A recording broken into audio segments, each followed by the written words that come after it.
Unacademy. Let's crack it. नमस्कार दोस्तों, recently एक बहुत बड़ी खबर सामने आ रही है जहां पर बताया जा रहा है कि भारत फिर से वेनेजुएला से अपने ऑयल के इंपोर्ट को रिज्यूम करेगा। भारत के minister of petroleum and natural gas द्वारा भी यह कहा गया है कि वेनेजुएला जब ऑयल मार्केट के अंदर एंटर करेगा तो ग्लोबल लेवल की ऑयल डायनामिक्स जो है वो चेंज हो जाएगी। दोस्तों, वेनेजुएला से फिर से ऑयल के इंपोर्ट को भारत क्यों शुरू कर रहा है? पहले हम लोगों ने क्यों ऑयल के इंपोर्ट को रोका था? अभी वेनेजुएला का फिर से ऑयल मार्केट के अंदर आना कैसे जियोपॉलिटिक्स के अंदर चेंज कर सकता है और इवन ग्लोबल लेवल की ऑयल डायनामिक्स के अंदर चेंज कर सकता है? उन सारी चीजों को मैं शुभेंद्र चौहान इस सेशन के अंदर डिस्कस करूंगा। बट उसके पहले आप लोग मेरे साथ C10 टेलीग्राम ग्रुप के ऊपर जुड़ सकते हो। मेरे क्लास की अपडेट, पीपीटी, पीडीएफ सब कुछ आपको हमें मिल जाती है। इसके अलावा अगर आप लोगों को यूपीएससी सीएससी की तैयारी करना है तो अनअकैडमी ने अपने ऑफलाइन सेंटर भी खोले हैं जहां पर आपको ऑफलाइन इंडिया के टॉप एजुकेटर पढ़ाएंगे।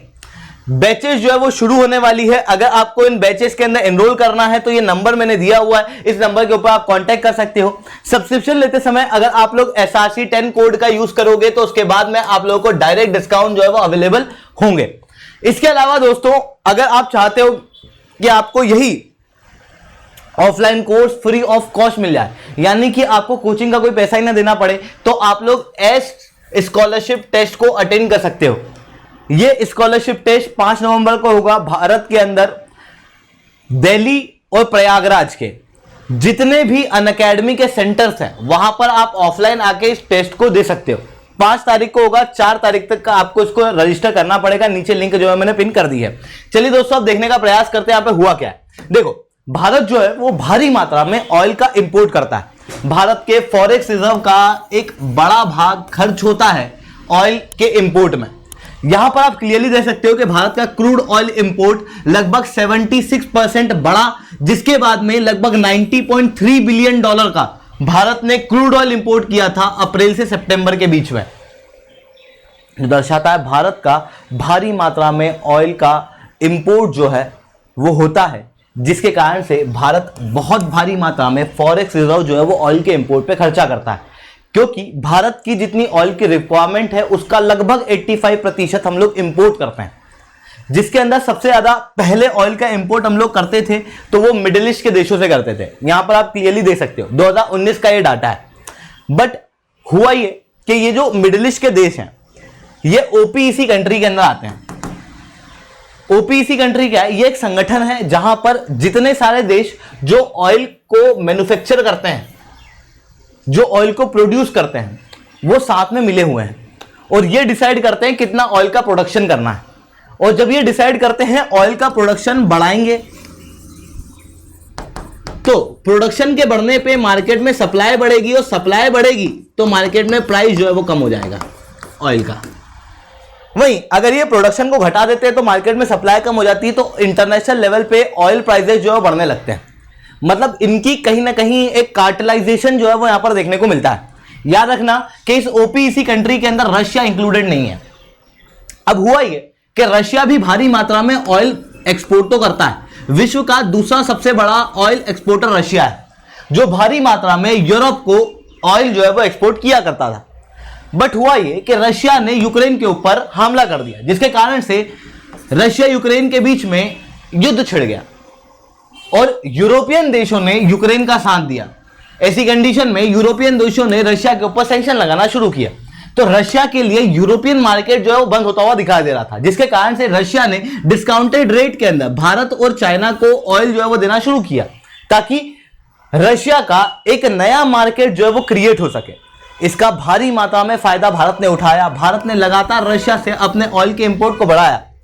रशिया भारत का लार्जेस्ट ऑयल सप्लायर जो है वो बन चुका था, जिसकी वजह से भारत को काफी फायदा भी हुआ। आप देखो, सितंबर 2023 के अंदर भारत ने ऑयल का इंपोर्ट 17.4 मिलियन टन का किया था। वहीं सितंबर 2022 में भारत ने लगभग 0.7 मिलियन टन कम ऑयल इंपोर्ट किया था। यानी कि पिछले साल हम लोगों ने ऑयल इंपोर्ट कम किया था, इस बार ऑयल इंपोर्ट ज्यादा किया है।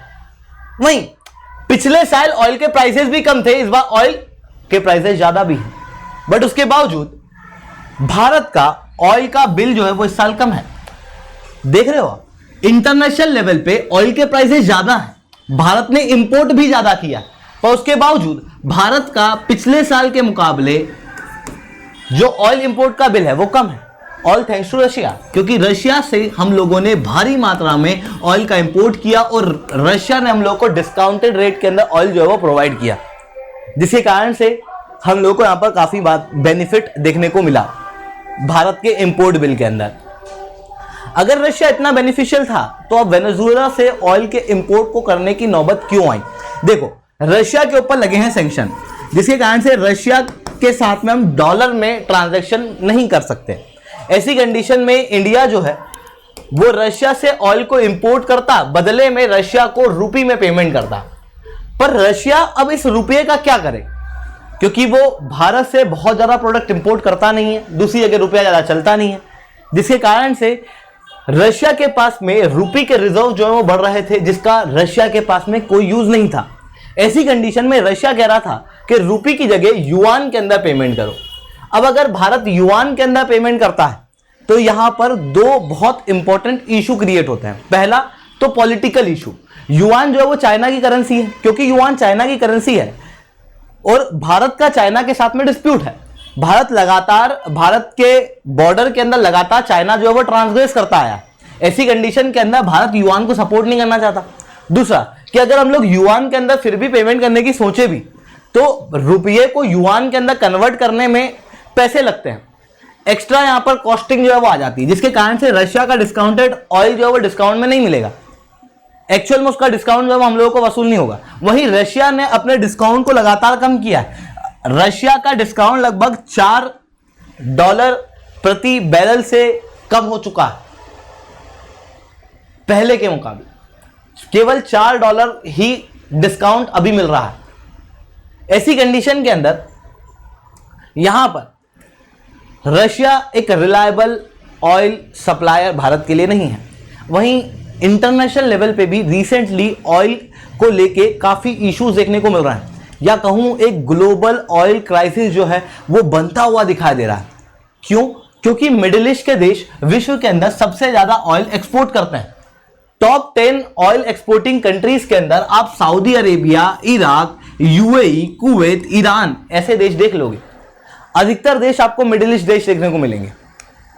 वहीं मिडिल ईस्ट के अंदर अभी इजराइल के अंदर कॉन्फ्लिक्ट चल रहा है और ये कॉन्फ्लिक्ट लगातार बढ़ता हुआ दिखाई दे रहा है। कॉन्फ्लिक्ट कब खत्म होगा किसी को नहीं पता। दूसरे देश भी यहाँ पे इंटरफेयर करते हुए दिखाई दे रहे हैं। आए दिन ईरान जो है वो धमकी दे रहा है। यमन के हुतीज ने ऑलरेडी यहाँ पर अटैक कर दिया है, जिसके कारण से यमन भी इस युद्ध के अंदर कूद चुका है। ऐसी कंडीशन के अंदर यहाँ पर इनसिक्योरिटी बढ़ रही है और जब इनसिक्योरिटी बढ़ेगी, वॉर वगैरह बढ़ेगा, ऐसी कंडीशन में व्यापार कम होगा, जिसके कारण से ऑयल क्राइसिस आने की सिचुएशन पूरे वर्ल्ड के अंदर देखने को मिल रही है। ऐसी कंडीशन में मिडिल ईस्ट को कोई रिप्लेस करने वाला होना चाहिए इंटरनेशनल लेवल पे। अब पूरे वर्ल्ड के अंदर सबसे ज्यादा ऑयल रिजर्व कहां पर है तो वो है वेनेजुएला में। वेनेजुएला के अंदर ये ओरिनोको बेल्ट है, ओरिनोको नदी है, उसके बेसिन के अंदर ये बेल्ट है जहां पर सबसे ज्यादा ऑयल का रिजर्व जो है पाया जाता है। पर वेनेजुएला एक सोशलिस्ट कंट्री है, वहीं दूसरे सारे वेस्टर्न देश कैपिटलिस्ट हैं, जिसके कारण से नेचुरली ये आपस में विरोधी हो गए, जिसकी वजह से वेस्टर्न देशों ने सैंक्शन लगाया था वेनेजुएला के ऊपर। आप यहां पर देख सकते हो यूएस ने भी सैंक्शन लगाया था वेनेजुएला के ऊपर। भारत 2017 से 2019 के बीच में वेनेजुएला से लगभग 5 से 7% ऑयल के रिक्वायरमेंट जो है वो पूरी करता था। अपने ऑयल इंपोर्ट का 5 से 7% वेनेजुएला से लाता था। पर जब यूएस के द्वारा यहां पे सैंक्शन लगे तो उसके बाद में भारत ने अपने ऑयल के इंपोर्ट को वेनेजुएला से और कम कर दिया था। पर क्योंकि अभी वापस से ऑयल का क्राइसिस पूरे इंटरनेशनल लेवल पे देखने को मिल रहा है, जिसकी वजह से यूएस ने भी अपने सैंक्शन को वेनेजुएला पे से कम कर दिया है, सैंक्शन को ईज कर दिया है, जिसके कारण से भारत जो है वो वेनेजुएला से इजीली ऑयल को इंपोर्ट कर सकता है। और जब भारत वेनेजुएला से इजीली ऑयल को इंपोर्ट कर सकता है तो पहले तो ये भारत की ऑयल सिक्योरिटी के लिए काफी इंपॉर्टेंट हो जाएगा। दूसरा, ऑयल सिक्योरिटी के लिए तो इंपॉर्टेंट है ही, साथ में कम रेट के अंदर भारत को ऑयल जो है वो मिल पाएगा। ये सारी चीजें हम लोगों को यहां पर देखने को मिल रही है। दोस्तों, आई होप लेक्चर आप लोगों को अच्छा लगा हो, पूरी ऑयल की डायनामिक्स आप लोगों को समझ में आई हो। अगर लेक्चर अच्छा लगा है तो लाइक करना, लेक्चर बहुत अच्छा लगा है तो नीचे SRC10 कमेंट करना। अगर आप लोगों को यूपीएससी सीएससी की तैयारी करना है तो मैं फिर से बता रहा हूं कि आप लोग फाउंडेशनल सक्सेस प्रोग्राम के अंदर हमारे साथ में जुड़ सकते हो। ये एक ऑफलाइन बैच है जो कि 6 नवंबर से 16 नवंबर के बीच में शुरू होने वाली है। इसके अंदर आप ज्वाइन कर सकते हो अनअकैडमी के सेंटर पे जाके। अगर आप सेंटर पे नहीं जा पा रहे हो तो आप इस नंबर के ऊपर कॉल करके भी ये ऑफलाइन क्लासेस जो है वो ले सकते हो। इसके अलावा अगर आप चाहते हो कि इस प्रोग्राम के अंदर या इस बैच के अंदर आप लोगों को हाईएस्ट फॉर्म ऑफ डिस्काउंट मिले तो आप SRC10 कोड का प्रयोग कर सकते हो, या फिर एस टेस्ट सीरीज के अंदर, एस स्कॉलरशिप टेस्ट के अंदर अपने आप को एनरोल कर सकते हो। नीचे लिंक मैंने पिन करा दी है। दोस्तों आज के लिए इतना ही। That's all from my side. जय हिंद, जय Bharat. Unacademy. Let's crack it.